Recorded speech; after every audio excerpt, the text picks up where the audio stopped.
வார்த்தைகளை மீறி கஷ்டமாக இருக்குது. என்னென்னா, பாக்கியராஜ் சார் எழுத்தாளர் சங்கத்தில் இப்போ தலைவராக இருக்காங்க. தகுதியான நபர். அவருடைய தூரில் நின்று போச்சு. அதனால் எங்கள் இதயம் நின்று போச்சு. இப்போ டாலரேட் பண்ண முடியல. இன்றைய ஜென்சி கிட்ஸுங்களுக்கு எந்த அளவுக்கு அவருடைய வலிமை தெரியும்னு தெரியல.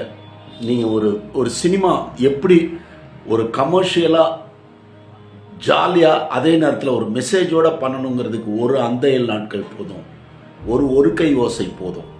நீங்கள் தான் தயவுசெய்து எடுத்து பாருங்கள். அவர் மேலே உங்களுக்கு மிகப்பெரிய அந்த பாக்கியராஜ் மேல் பற்றுதலும் பாசமும் பொங்கி வரும். ஐயோ, இப்படிலாம் படம் எடுத்திருக்காங்களா? செலவே இல்லாமல் ஒன்லி சிந்தனை. இன்னைக்கு சினிமா ஓடணும்னா செலவுன்னு இருந்ததில்ல, சிந்தனையிலேயே சிற்பியாக இருந்து சினிமாவை வடிவமைத்தார், வாழ்க்கையை வடிவமைத்தார். ஒரு மௌன கீதங்கள்.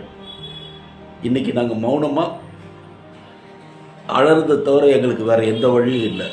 ஏன்னா எனக்கு சினிமாவை நான் கற்றுக்கிட்டது அவருடைய படங்களை பார்த்து தான். ரஜினி சார் எப்படி எனக்கு ஒரு இன்ஸ்பிரேஷனோ, அதே மாதிரி பாக்கியராஜ் சார் என்ன மாதிரி பல கலைஞர்களுக்கு அவர் ஒரு இன்ஸ்பிரேஷன். ஆடியன்ஸுக்கு போர் அடிக்காமல் ஒரு திரைக்கதை எழுதக்கூடிய வித்தையை கற்றுக் கொடுத்த மனிதர் இன்னைக்கு எங்கள் கூட இல்லை. தயவுசெய்து அவரோட எல்லா படத்தையும் நீங்கள் பாருங்கள். எல்லாமே ஆல்மோஸ்ட் இருக்குது. எங்களுடைய அழுகைக்கான காரணம் உங்களுக்கு தெரியும், இன்றைய இளைஞர்களுக்கு தெரியும். பாருங்கள், மகா கலைஞன் அவர் இருந்துட்டார்னா இந்தியாவிலேயே அவர் தான் அதிக சினிமாவில் சம்பாதித்த ஒரு மகா கலைஞனா இப்போ இருந்திருந்தாருன்னா ஆயிருப்பார். அன்னைக்கு அவங்களாம் சம்பாதிக்க தெரியாது.